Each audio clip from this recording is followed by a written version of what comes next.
خوشیاں اس گھر میں بڑھتی ہیں اور داخل ہوتی ہیں تو اس باپ کا احساس ذمہ داری اور زیادہ بڑھ جاتا ہے۔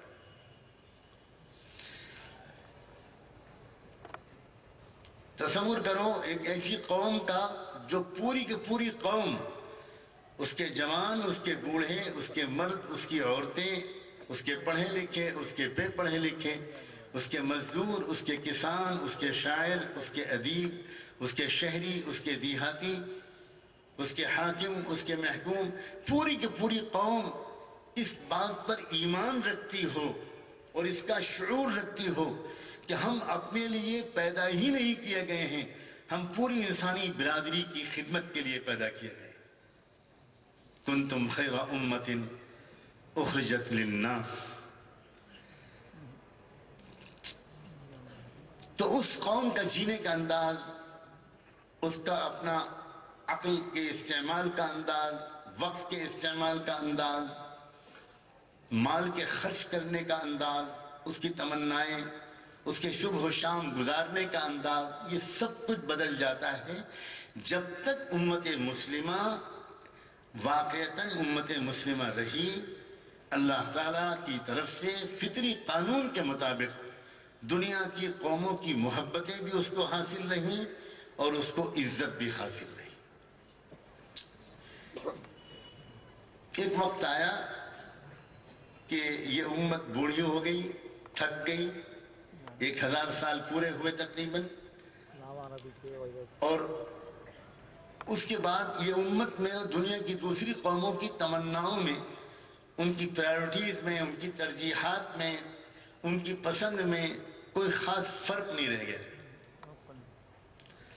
تو اللہ تعالیٰ نے بڑا کرم کیا، اور اس جملے کو بہت غور سے سننا کہ اللہ نے بڑا کرم کیا کہ ہم کو اللہ تعالیٰ نے عزت و اقتدار کے اسٹیج سے نیچے اتار دیا۔ ہو سکتا ہے آپ میں سے کچھ لوگ سوچ رہے ہوں کہ مولانا شاید تھک گئے ہیں، بہکی بہکی بات کر رہے ہیں، اقتدار سے اور عزت سے اور حکومت سے محرومی کو اللہ کا کرم بیان کر رہے، ان کو پانی پلاؤ بھائی بیچ میں۔ میں خوشخبری سناتا ہوں کہ میں بالکل تھکا ہوا نہیں ہوں، اور بہت سوچ سمجھ کر یہ بات کہہ رہا ہوں کہ اللہ نے بڑا کرم کیا کہ ہم سے دنیا کی حکومت و اقتدار عارضی طور پر چھین لی، ہم کو ڈسمس نہیں کیا گیا، ہم کو سسپینڈ ضرور کیا گیا۔ اور اس لیے کیا گیا کہ اللہ کو یہ تو گوارا ہے کہ تم رو اور چلاؤ، لیکن اللہ کو یہ گوارا نہیں ہے کہ تمہاری وجہ سے اس کے محبوب کا لایا ہوا دین بدلا۔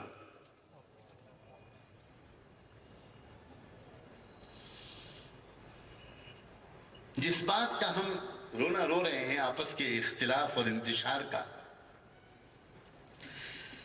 تفریقے کا، کیا وجہ ہے اس انتشار کی؟ بہت ہی پریکٹیکل بات عرض کرنے کی کوشش کرتا ہوں تاکہ ہر ایک کی سمجھ میں آئے۔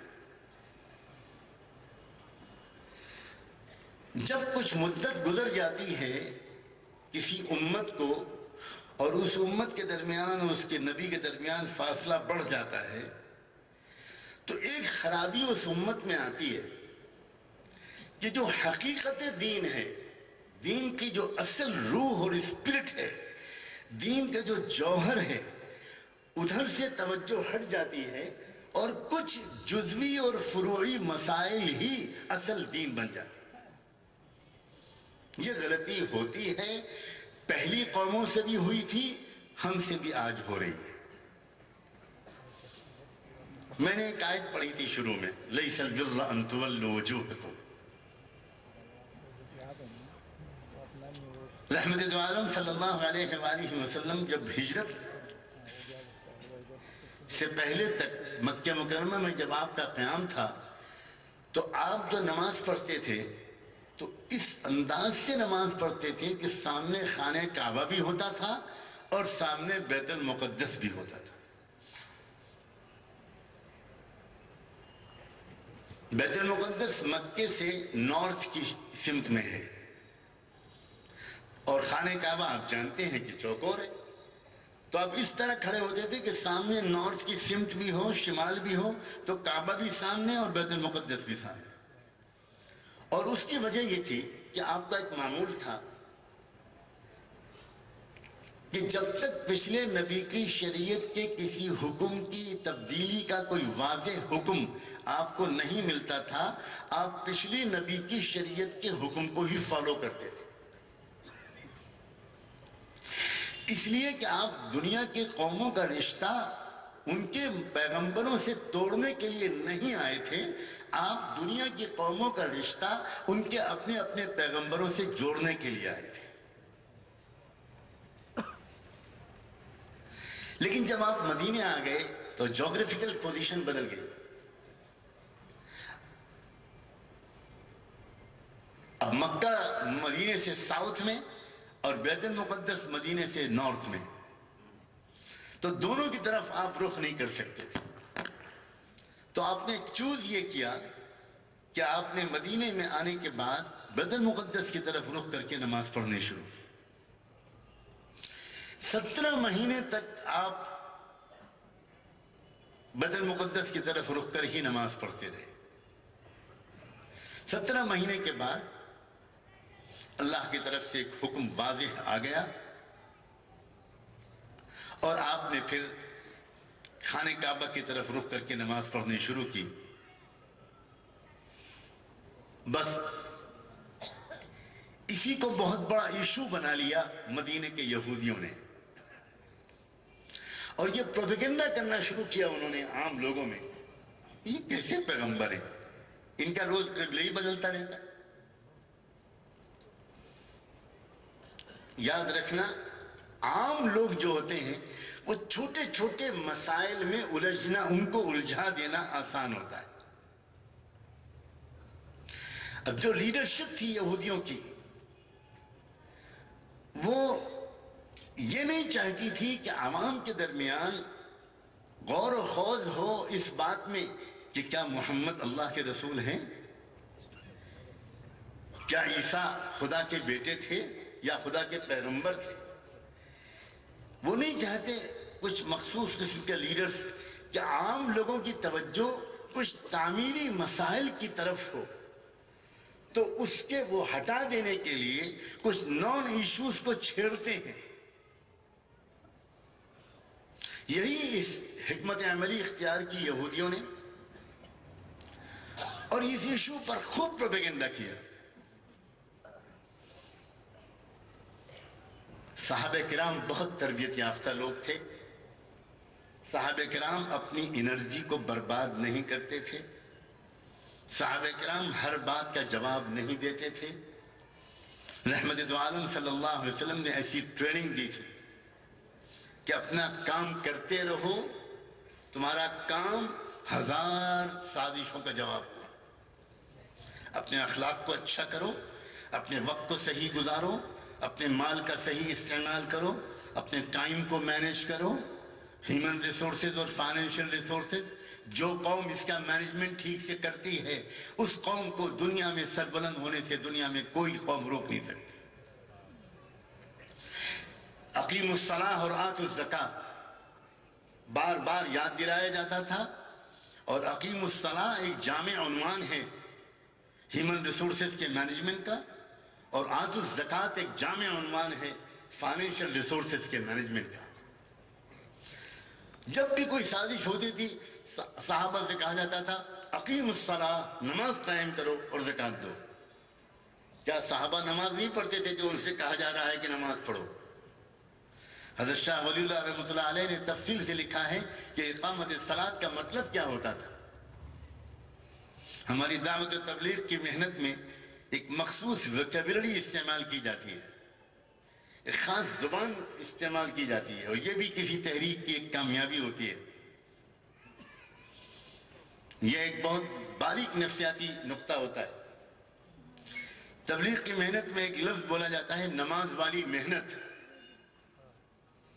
میں قرآن کے طالب علم کی حیثیت سے اقیم الصلاۃ کے مطلب سے قریب تر سمجھتا ہوں اس تعبیر کو کہ نماز والی محنت۔ اس میں علم بھی آئے گا، اس میں طہارت بھی آئے گی، اس میں اجتماعیت بھی آئے گی، اس میں اتحاد بھی آئے گا، اس میں ڈسپلن بھی آئے گا، اس میں امام کی اقتداء بھی آئے گی۔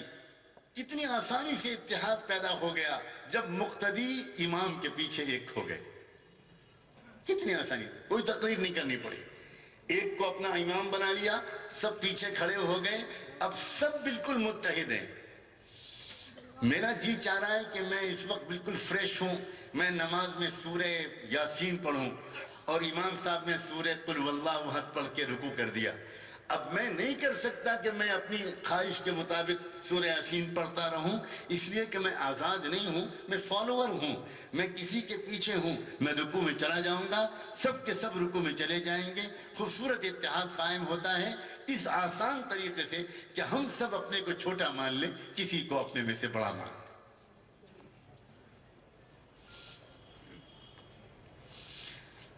تو جب ان لوگوں نے یہ پروپیگنڈا کیا تو اللہ نے اس کے جواب میں قرآن مجید میں یہ آیت اتاری ہے، لَيْسَ الْبِرَّ أَن تُوَلُّوا وُجُوهَكُمْ قِبَلَ الْمَشْرِقِ وَالْمَغْرِبِ۔ دین کی حقیقت یہ نہیں ہے کہ تم مشرق کی طرف رخ کر کے نماز پڑھو یا مغرب کی طرف رخ کر کے نماز پڑھو، یہ اصل دین نہیں ہے۔ اور آگے اس کے بعد دین اصل کیا ہے؟ اخلاق تمہارے اچھے ہوں، تم اپنے مال کو خرچ کرنے کی ترتیب بالکل بہترین طریقے پر ادا کرو، وَآتَ الْمَالَ عَلَىٰ حُبِّهِ ذَوِي الْقُرْبَىٰ، اپنے رشتہ داروں پر مال خرچ کرو، وَالْيَتَامَىٰ وَالْمَسَاكِينَ وَابْنَ السَّبِيلِ وَالسَّائِلِينَ وَفِي الرِّقَابِ، پورے معاشرے کی خدمت کرو، غریبوں کا خیال رکھو، یتیموں کا خیال رکھو، جو جن کی گردنیں کہیں پھنسی ہوئی ہیں، غلط مقدمات میں ماخوذ ہیں، جیل میں ٹھوسے جا رہے ہیں، ان کا خیال رکھو، جو غلامی کی زنجیریں جن کے پیروں میں پڑی ہوئی ہیں ان کا خیال رکھو، ان کو آزادی دلاؤ۔ یہ اصل دین ہے۔ اصل دین یہ نہیں ہے کہ ادھر رک کر کے نماز پڑھیں یا ادھر رک کر کے نماز پڑھیں۔ آپ سمجھ رہے ہوں گے امت میں اتحاد لانے کا آسان راستہ یہ ہے کہ امت میں حقیقت دین کو لایا جائے۔ یاد رکھیے، اگر جس دل کے اندر صبر کی صفت پیدا ہو گئی، شکر کی صفت پیدا ہو گئی، تقوی پیدا ہو گیا، جو دل حسد سے پاک ہو گیا، جو دل تکبر سے پاک ہو گیا، جس دل میں اللہ کی اور اللہ کے رشتے سے سب اہل ایمان کی محبت آ گئی، جس دل میں آخرت کی فکر آ گئی، سوال ہی نہیں پیدا ہوتا کہ اس کی زبان یا ہاتھ سے دنیا میں کسی کو تکلیف پہنچ سکے۔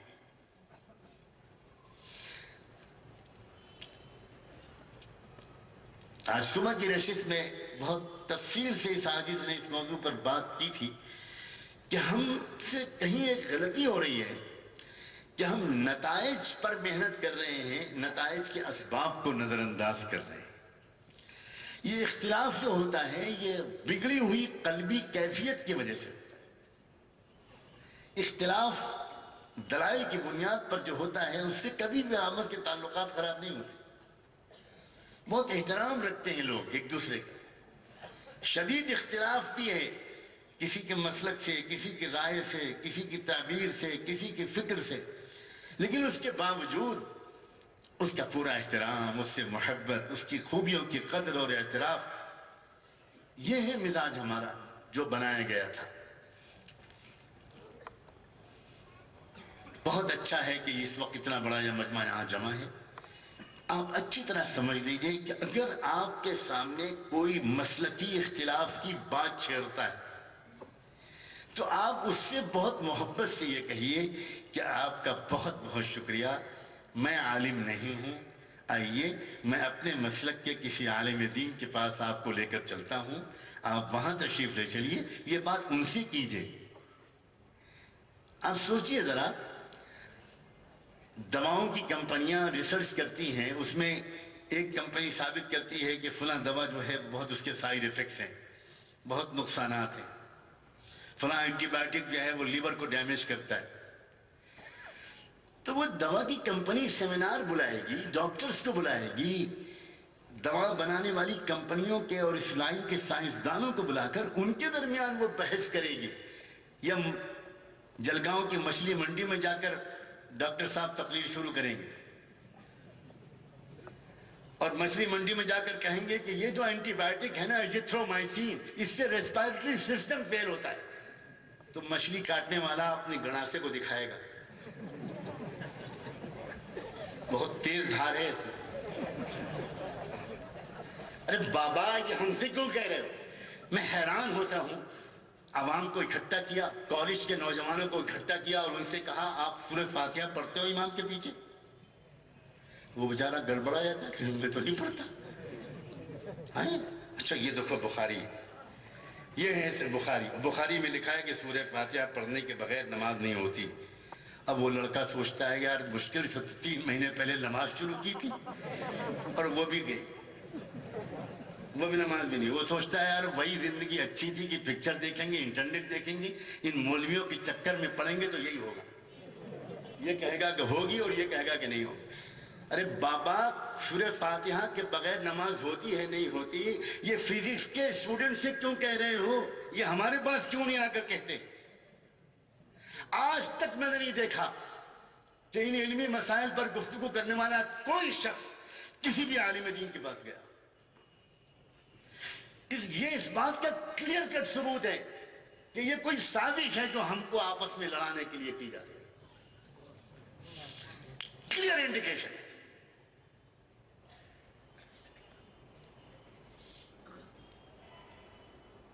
میں امریکہ کے دورے پر گیا، میں حیران رہ گیا. کانگریس کی لائبریری، امریکن کانگریس کی لائبریری میں نے وزٹ کی. میں حیران رہ گیا کہ امریکن کانگریس کی لائبریری میں پورا ایک ڈپارٹمنٹ جھگڑے اور فقہی اختلاف کی کتابوں سے بھرا ہوا. ہارورڈ یونیورسٹی میں گیا، اسٹینفورڈ یونیورسٹی میں میرا لیکچر تھا. اسٹینفورڈ یونیورسٹی میں لیکچر کے بعد شام کو میں نے کہا میں تھوڑا سا وقت میں وزٹ کر لوں. تو مجھے کوئی وہاں جو فزکس کے پروفیسر صاحب سے مجھے لے کر گئے. میں نے وہاں جتنی بھی مسجدیں دیکھی، سوسائٹی جو ہوتی ہیں وہاں اسلامک سینٹرز، ان سب کے اندر تقوی سکھانے والی کوئی کتاب نہیں، ڈسپلن سکھانے والی کوئی کتاب نہیں، غریبوں کی خدمت سکھانے والی کوئی کتاب نہیں، اخلاق اور عادات کو سدھارنے والی کوئی کتاب نہیں. آمین زور سے کہنا ہے کہ نہیں کہنا، اس کے اوپر 5 کتابیں موجود. کیا ہو رہا ہے؟ یہ بات کیا ہے؟ میں وجہ بتاتا ہوں. میں بالکل مایوس نہیں ہوں، الحمدللہ میں بہت آپٹیمسٹک انسان، بہت پر امید انسان. میں آپ سے ایک بات عرض کروں، حالات اتنے تاریک نہیں ہیں جتنے میڈیا بتا رہا ہے. بالکل غلط بات ہے یہ. میں ایک مثبت پازیٹیو سائنس بتانا چاہتا ہوں تاکہ ہمارے نوجوان یہاں سے ہمت لے کر جائیں. دیکھیں پچھلے 200-300 سال سے 400 سال سے جب سے امت مسلمہ کا زوال آیا اور اپنی ہی غلطیوں کی وجہ سے آیا، اور یہ ہوتا ہے قوموں کی تاریخ میں، یہ کوئی بہت زیادہ مایوس ہو جانے والی چیز نہیں ہے. افراد بھی بیمار ہوتے ہیں، قومیں بھی بیمار ہوتی ہیں. افراد بھی صحت یاب ہو جاتے ہیں، قومیں بھی صحت یاب ہو جاتی ہیں. قوموں کو صحیح علاج کرنے والے ملنے چاہیے. ہماری قوم کچھ مدت سے بیمار ہوئی اور اللہ تعالیٰ نے اس کو فی الحال کچھ دن کے لیے سسپینڈ کر دیا. اس بیچ میں جو پیریڈ گزرا ہے پچھلا 150, 200, 250 سال کا، اس میں اتنے چیلنجز فیس کرنے پڑے ہیں امت کو کہ مسلمانوں کو اپنی آئیڈینٹی بچانا دنیا کا سب سے مشکل کام ہے. اپنا تشخص بچانا، اپنے دین اور اپنی تہذیب سے اپنا اور اپنی نسلوں کا تعلق باقی رکھنا، یہ بہت بڑا چیلنج ہو گیا. کاش کہ میرے پاس وقت ہوتا تو میں بتاتا کہ دنیا کی قومیں کتنی بری طرح اس قسم کے چیلنجز کو فیس کرنے میں ہار چکی ہیں. جب یورپ کا نشأت ثانیہ ہوا اور مغرب کو خدا نے موقع دیا، اور کیوں موقع دیا؟ خدا کے یہاں انصاف ہے. اچھی طرح یاد رکھیے، اللہ تعالیٰ نے اپنے اوپر یہ لازم کر لیا ہے کہ دنیا کی ہر قوم کو کم سے کم ایک چانس دنیا کی خدمت اور قیادت کا ہم ضرور دیں گے. تلک الایام نداولها بین الناس. یہ اللہ تعالیٰ کا انصاف برا قانون ہے. کسی قوم کو یہ شکایت نہیں دیں گے اللہ تعالیٰ کہ کوئی قوم اللہ سے یہ کہے کہ آپ نے ہم کو تو موقع دیا نہیں، آپ نے ہم کو موقع دیا ہوتا تو ہم دکھاتے کہ دنیا کی خدمت کیسے ہوتی ہے۔ پوری انسانی تاریخ میں یورپ کو کبھی موقع نہیں ملا تھا۔ انڈیا کو مل چکا تھا، چائنا کو مل چکا تھا، ساؤتھ ایشیا کو مل چکا تھا، سینٹرل ایشیا کو مل چکا تھا، لیکن یورپ کو نہیں ملا تھا۔ یورپ کی باری آئی، جب مسلمانوں کو سسپینڈ کیا گیا تو کسی ایک کو تو دنیا کا مینجمنٹ دینا ہی پڑے گا، ویکیوم تو نہیں رہے گا۔ اگر آپ اپنے مکان میں پینٹنگ کرانا چاہتے ہیں، الیکٹریکل وائرنگ کرانا چاہتے ہیں، مکان بنوانا چاہتے ہیں، تو اگر آپ کو اپنی پسند کا کوئی بہت متقی اور متبع سنت ٹیکنیشین میکینک نہیں مل رہا تو آپ کسی سے بھی کام تو کرائیں گے۔ تو اللہ تعالیٰ نے اس دنیا کو یورپ کے حوالے، اور جب یورپ والوں نے شروع میں یہ کمانڈ سنبھالی تو بہت سے لوگ خوش ہوئے، بہت سے لوگوں کو امیدیں اچھی ہوئی، اس لیے کہ وہ تھینک یو سوری بولنے والی قوم، ایسا لگتا تھا کہ بڑی سیولائز قوم ہے۔ ہمارے نوجوان بھی ماشاءاللہ شکریہ بول سکتے ہیں مگر تھینک یو کہتے ہیں، چاہے لکھ نہ پائیں۔ نوجوانوں، یہ غلامانہ ذہنیت چھوڑو، تم تہذیبوں کے استاذوں کے استاد بننے کے لائق ہو۔ یہ کیا ہے؟ کسی نے بال بڑھا لیے، کسی فلم ایکٹر نے، تو ہمارے نوجوانوں نے بھی بڑھا لیے۔ کسی نے ناخن بڑھا لیا، اب ہو سکتا ہے اس کا نیل کٹر کھو گیا ہو، تب آپ نے بھی ناخن بڑھا لیا کہ فیشن یہ ہے۔ کسی نے اپنی پینٹ ٹائٹ کر لی تو آپ نے بھی ٹائٹ کر لی، کسی نے پینٹ ڈھیلی کر لی تو آپ نے بھی ڈھیلی کر لی۔ ہمارے یہاں لکھنؤ کے ریلوے اسٹیشن پر ایک بڑا دلچسپ واقعہ پیش آیا تھا۔ کافی ٹی کے اسٹال پر ایک انگریز کھڑا ہوا کافی پی رہا تھا، اور غلطی سے اس کے کافی کے مگ میں برف کا ٹکڑا گر گیا۔ وہیں پر تمہاری طرح کا کوئی نوجوان، برا نہ ماننا، مجھے ابھی واپس بھی جانا ہے، وہیں پر کوئی تمہاری طرح کا نوجوان کھڑا تھا، اس نے جھانک کر دیکھا کہ مگ میں، کافی کے مگ میں برف پڑا ہے، فیشن بدل گیا، تو اس نے اپنا مگ بڑھایا کہ بھائی صاحب ایک برف کا ٹکڑا اس میں بجائے۔ اس طرح کی قومیں دنیا کی قیادت کریں گے جن کو اپنے ڈریس پر، اپنی تہذیب پر، اپنے کلچر پر، اپنی ویلیوز پر، اپنی سیولائزیشن پر، کسی چیز پر کوئی ان کو ناز ہی نہیں ہے۔ وہ ڈرے سہمے قسم کے لوگ ہیں، وہ دوسروں کی نقل کر کے جینا چاہتے ہیں۔ جب تک اس نفسیات سے نہیں نکلو گے، اللہ دنیا کی قیادت کا دوبارہ ذمہ داری تم کو کبھی نہیں دے گا۔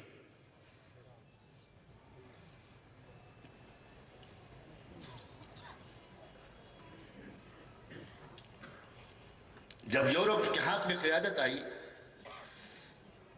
تو دنیا کے لوگوں نے امیدیں قائم کی، ایک ابھرتی ہوئی قوم، زندہ قوم تھی، ایک نئی تہذیب لے کر سامنے آ رہی تھی، بڑے دعوے تھے اس کے، اور سخت محنت کی ہے مغرب نے۔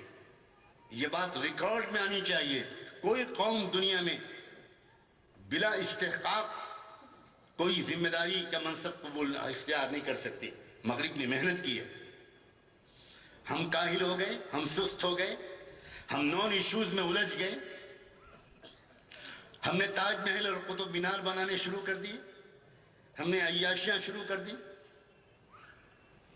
تو اللہ تعالیٰ نے بہت بہت کرم کیا کہ ہمارے ہاتھ سے لے لیا۔ لیکن میں اب ایک بات بتاتا ہوں، اس بیچ میں ایک بہت بڑا چیلنج تھا۔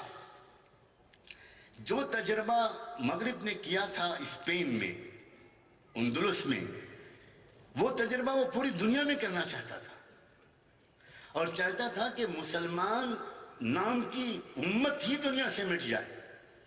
اس کے بہت سے شواہد پیش کر سکتا ہوں مگر وقت نہیں ہے۔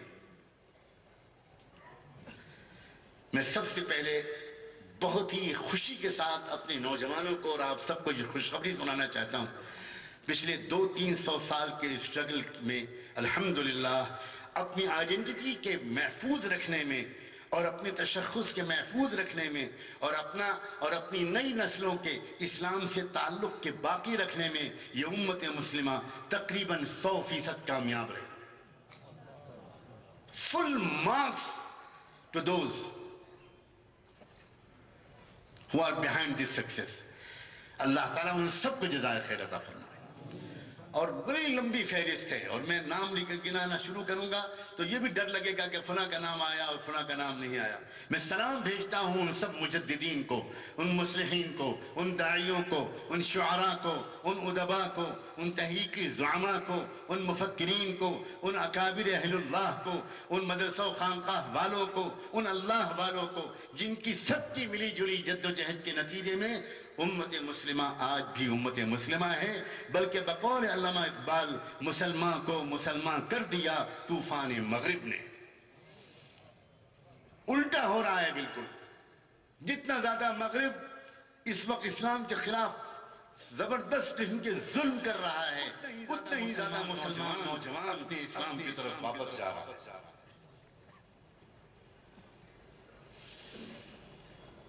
اب جب ایک مرحلہ ہمارا پورا ہوا تقریباً، الحمدللہ وہ جاری ہے، لیکن بہت بڑی جنگ جیتی ہے ہم نے. کاش کہ اس بات کو آپ لوگ بعد میں تفصیل سے اپنے ان تمام رہبروں سے ان سے تفصیل سے سنیے. یہ جنگ جیتی ہے ہم نے.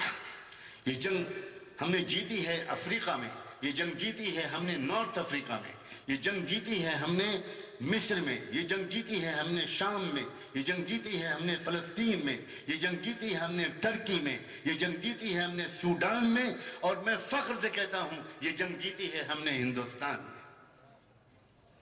یہ چھوٹے چھوٹے مدرسے اور مکتب، یہ چھپروں میں چلنے والے مکتب، یہ پھرنے والی تبلیغی جماعتیں، یہ اسکول اور مختلف تحریکیں اور انجمنیں اور تنظیمیں اور جماعتیں اور تحریکیں، ان سب نے مل کر، چاہے یہ آپس میں ایک دوسرے سے بہت زیادہ محبت بھی نہ رکھتی ہوں اجنبیت کی وجہ سے، تب بھی ان سب نے مل کر یقیناً ایک بہت بڑا کام کیا ہے. ایک واقعہ سناؤں آپ کو.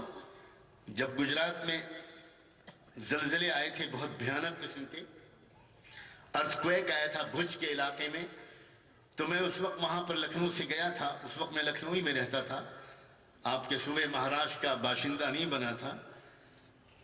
تو میں اس وقت 10-15 دن کے لیے اس علاقوں میں گیا.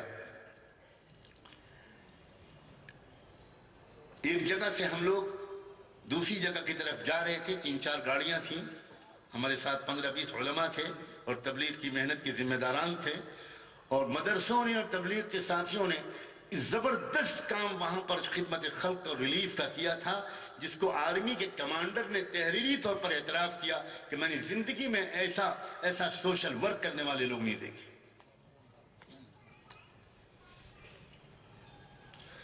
ایک جگہ سے دوسری جگہ ہم لوگ جا رہے تھے تو راستے میں ہم کو ملٹری کا کچھ لوگ ملے. ان کے بریگیڈیئر تھا، ان کے کرنل لوگ تھے، اور ان کے ٹرکس تھے جو ریلیف کا سامان لے کے جا رہے تھے. تو انہوں نے روکا ہم لوگوں کو، آپس میں تعارف ہوا، کہاں جا رہے ہیں آپ لوگ. اور کسی برے مقصد سے نہیں روکا. ان کا روکنے کا مقصد یہ تھا کہ جہاں ہم لوگ جا رہے ہیں وہاں آپ نہ جائیں، وہاں جہاں ہم بھی نہیں پہنچ پا رہے ہیں وہاں آپ چلے جائیں، تاکہ کم وقت میں سب جگہ پر مدد پہنچ جائے. تو ہم لوگوں نے ان کا شکریہ ادا کیا اور ہم لوگ اپنے رخ پر روانہ ہو گئے.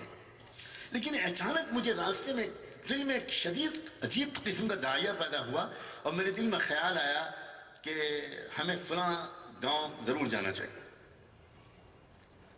میں نے اپنے ساتھی سے کہا، جو گروپ لیڈر تھے، امیر تھے جماعت کے، مولانا مفتی امتیاز صاحب جوان عمری میں انتقال کر گئے، اللہ ان کے درجے بلند کرے.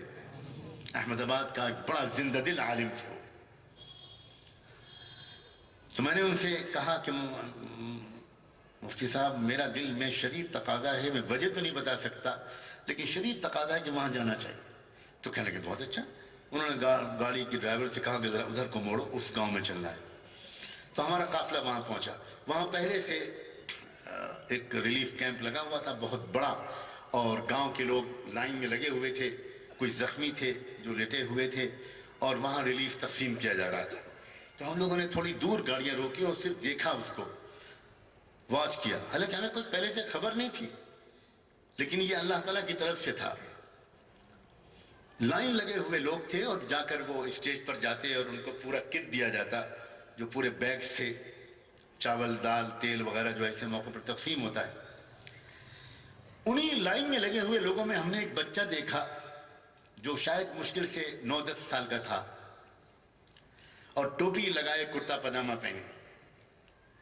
ہم لوگ دور سے دیکھ رہے تھے اور ہم نے یہ بھی دیکھا کہ اس بچے کو پکارا گیا، وہ بچہ آیا اسٹیج پر، اس کو اوپر بلایا گیا اور اس سے کان میں کچھ کہنے والوں نے کچھ کہا۔ اس بچے نے، اب ہم تو دور سے کیا جواب دیا، اس سے کیا کہا گیا یہ تو ہم نہیں سن سکے، ہم نے صرف اتنا دیکھا کہ اس بچے نے اسٹیج سے جمپ لگائی، کودا اور بھاگتا ہوا واپس چلا گیا، اس نے کوئی امداد قبول نہیں کی۔ میں نے اپنے ساتھیوں سے کہا کہ فوراً گاڑی کو موڑیں اور اس طرف کو چلیں جدھر کو وہ بچہ گیا ہے، پوچھنا ہے ہم کو اس بچے کے ساتھ کیا ہوا۔ جب ہماری گاڑی کسی طرح وہاں پہنچی تو اس بچے کو ہم لوگوں نے بلایا، پانی وانی پلایا، دودھ پلایا، نام پوچھا، پتہ پوچھا۔ اس بچے نے بتایا کہ میری ماں بھی شہید ہو گئی زلزلے میں، باپ بھی مر گئے، دادا بھی مر گئے، بھائی بھی مر گئے، بھابھی بھی مر گئی، خالہ بھی مر گئی، میرا پورا گھر ختم، اور میں کھیت میں کام کر رہا تھا اس لیے بچ گیا۔ تو میں نے کہا بیٹا تم ایک بات بتاؤ، ہم لوگوں نے دیکھا کہ تم کو بلایا گیا، تم اوپر گئے اور اوپر جا کر تم نے امداد قبول نہیں کی اور تم اتر کے بھاگ آئے، تو یہ کیا ہوا؟ تم نے کچھ لیا بھی نہیں؟ کیونکہ بچہ ہم کو بتا چکا تھا کہ ہم 2-3 دن سے میرے پیٹ میں ایک لقمہ بھی نہیں گیا، اسی لیے ہم لوگوں نے پہلے سے کچھ کھلایا پلایا پھر بعد میں بات کی۔ تو اس نے ادھر ادھر دیکھ کے ڈرتے ڈرتے یہ کہا کہ جب ہم کو اسٹیج پر بلایا انہوں نے، تو انہوں نے ہم سے یہ نعرہ لگانے کو کہا، جو ایک خاص قسم کا نفرت پھیلانے والا مشرکانہ نعرہ ہمارے ملک میں کچھ بیچارے گمراہ قسم کے لوگ لگاتے ہیں، وہ نعرہ لگانے کو مجھ سے کہا بیٹا تم ایک بار وہ کہہ دو تو ہم تم کو دیں گے بھی، اپنے ساتھ لے جائیں گے، اپنے ہاسٹل میں رکھیں گے، اسکول میں پڑھوائیں گے، بہت بڑا آدمی تم کو بنا دیں گے۔ بس میں ڈر گیا یہ تو میرا ایمان چھین لیں گے، تو میں بھاگا اور بھاگ کر کہا لا الہ الا اللہ، لا الہ الا اللہ، لا الہ الا اللہ کہتا وہ بھاگا، کیونکہ میں ڈر گیا کہ میں بھوک کی وجہ سے کہیں اپنے ایمان کے سودا نہ کر۔ اللہ اکبر کبیرہ۔ کس نے اس بچے کو کلمے کی اہمیت بتائی؟ کس نے اس بچے کے دل کے اندر یہ بات ڈالی کہ بھوکے مر جانا مگر ایمان کا سودا نہ کرنا؟ سلام ہو اس ٹوٹے پھوٹے مکتب کے اس غریب حافظ و قاری پر جنہوں نے کسی چھپر کے نیچے بیٹھ کے شاید اس کو قاعدہ بغدادی پڑھایا ہوگا، شاید اس کو یسن القرآن پڑھایا ہوگا اور اس کے دل میں ایمان کی عظمت ڈالی ہوگی۔ اس لیے میں کہہ رہا ہوں کہ بات کو مختصر کرتے ہوئے عرض کرتا ہوں کہ الحمدللہ ایک مرحلہ امت مسلمہ نے بڑی کامیابی کے ساتھ طے کیا ہے۔ اب یہ امت مسلمہ کے اندر مختلف مقامات پر ایک اور خواہش ابھر رہی ہے، اور وہ خواہش کیا ہے؟